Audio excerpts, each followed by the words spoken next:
So in this video, I'm going to talk about my 5 essential guitar recording hacks.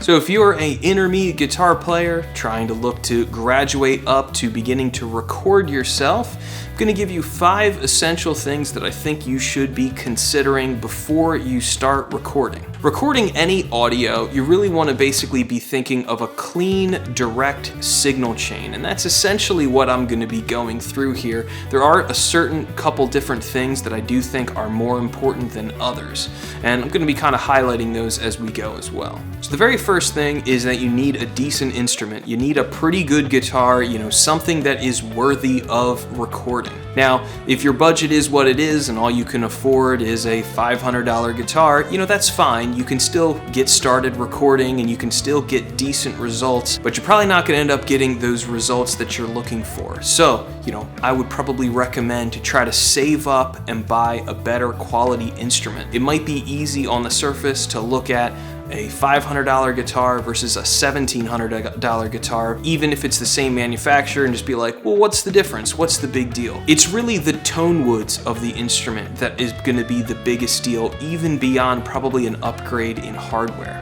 A better piece of wood that's been chosen specifically for its resonant characteristics is why those instruments cost more. So, you can't really just drop a better set of pickups in a cheap guitar and automatically, voila, have a great sounding instrument. Now, a pickup upgrade might make sense with whatever instrument that you have, but ultimately, a good guitar with some good pieces of wood is going to be the biggest thing that's going to change how the strings resonate, how they sound going through the pickups, and ultimately, your amp and then being mixed. There's a bunch of different choices you could make for your tone woods that would all work great. It just depends on what setting you're in.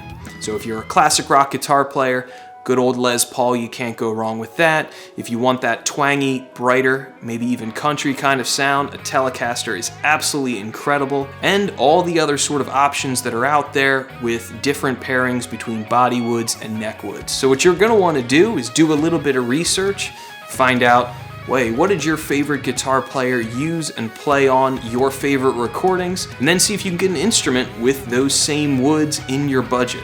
Considering a company like Kiesel might make a lot of sense here. One of the coolest things about Kiesel guitars is that it's basically a custom shop. And while sometimes their builds can get very much on the pricey end, if you keep things stripped down a little more stock, just focus on getting the best quality body and neck woods that you can, you're gonna get a really nice instrument for under $2,000.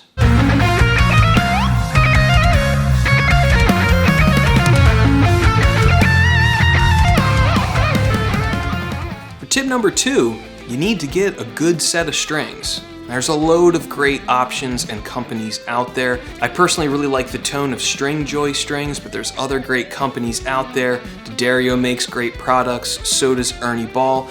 Shop around a little bit. General rule of thumb, a good set of strings is probably gonna cost around $15, maybe a little bit more. Do not get cheap strings when it comes time to record. The strings are like the tires on a car. It's the thing that's making contact, it's the thing that's vibrating, it's the thing that's resonating. So if you get cheap strings, you're gonna be losing all sorts of overtones that you really need in a mixing and recording setting. So make sure you buy good strings. I really like Stringjoy strings because they come with a wide variety of different gauges. You can get a custom set for whatever tuning you happen to be doing. I also really like and would recommend their balanced set of strings. So the strings are at a slightly different gauge to keep equal tension across the neck.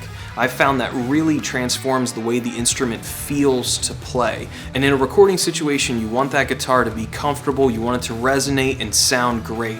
So I would highly recommend Stringjoy. I'm not an artist or paid by them to say that, I just think their products are pretty cool. So now that we're about halfway through this video, if you're digging it, please hit like and subscribe. A Minor Error is my creative home for everything that I do musically. I'm a progressive metal guitar player, and I write and record and release my own music right here on my channel. I also have it available on iTunes and Spotify. I also create product reviews, tip videos, and free music lessons. Those are the different categories that I cover. So if you're digging it, leave a comment down below, hit like and subscribe, do all that YouTube stuff. Helps my channel continue to grow.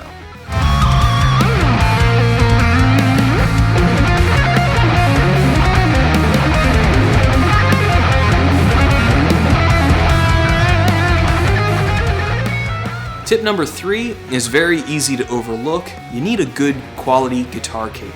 Now obviously you definitely don't want to be using some cheap beginner cable that isn't even noise canceling, that gets sound and all sorts of weird noises if you move. You want to use a good quality cable with good shielding that's going to help reject and block out any extra noise.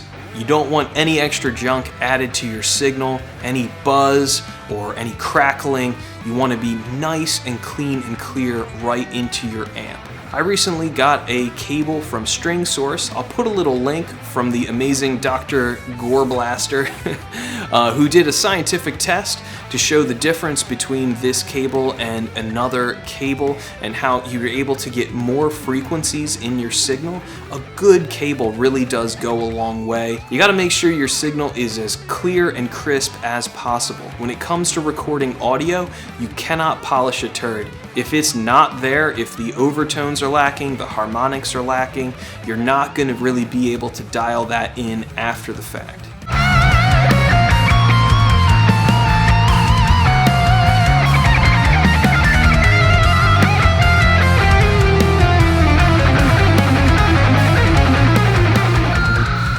For tip number 4, you need a good quality amp that's worthwhile of even recording. Now that could be an actual physical amp, it could also be a modeler, and it could be a software plugin. There's good quality options all across the board. Technology has reached a point where you don't necessarily have to go out and get a fantastic tube amp to get a good recorded sound. Axe Effects has gotten to a point where it sounds good. There's no other way around it. I still prefer a good old-fashioned tube amp, honestly, but for home recording especially, you can't beat the flexibility of an Axe Effects. There are other companies out there like the new Neural DSP, Quad Cortex, floor processor that recently came out. That is another fantastic option. I'd also recommend Neural DSP's plugins, which I actually use for my own releases. I rely pretty heavily on the Omega Granifier amp, the Fortin Nameless. I use both of those for my rhythm tones, and then I use the Archetype Pliny for my leads and the Archetype Abasi for cleans. Those are kind of the plugins that I use for my productions, and I get really nice results, I think, with those. So the good news is, especially if you're going the plugin route, theirs aren't very expensive. You can get those 4 plugins I just mentioned for under $500, and Axe Effects is what, $2.5 grand? So there are more budget options out there that you're gonna get good results with. I still think a good quality tube amp is the route that you want to go if you can. You really can't go wrong. They're going to hold their value when you go to resell the thing, but recording a physical amp is more challenging. You will need to get a good quality microphone. You will need to learn about how to mic up your amp and how to get the best results with whatever amp it is that you're using. That's where I do kind of find the software thing especially to be a little easier when I'm mixing. If I don't like the tone, I can just pop in a new microphone and hey, I like the way that one sounds, or slightly change the axis. That flexibility, especially when it comes time to mix, can't be underestimated with how valuable that is.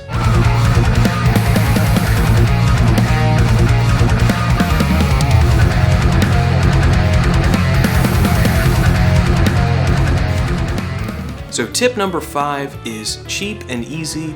You're going to want to think about getting a Fretwrap. Especially if you're playing on a high gain sound and you're recording that sort of style of music, you'll find really quickly that a take that would be great live isn't going to cut it in a recording scenario. Could be just the smallest little bit of an overtone is going to wreck a take. And a fret wrap is going to go a long way just to kind of help speed up the process. Sometimes when you're recording, you kind of hit a wall and then end up working on the same thing over and over and over again. And if there's just one little harmonic ringing out that's wrecking that take, that can be unbelievably frustrating. And the recording process is a lot about just attitude. If you feel like things are going well, and that fret wrap is going to go a long way to help you get that great take sooner. And then once it's done, you can move on with your life.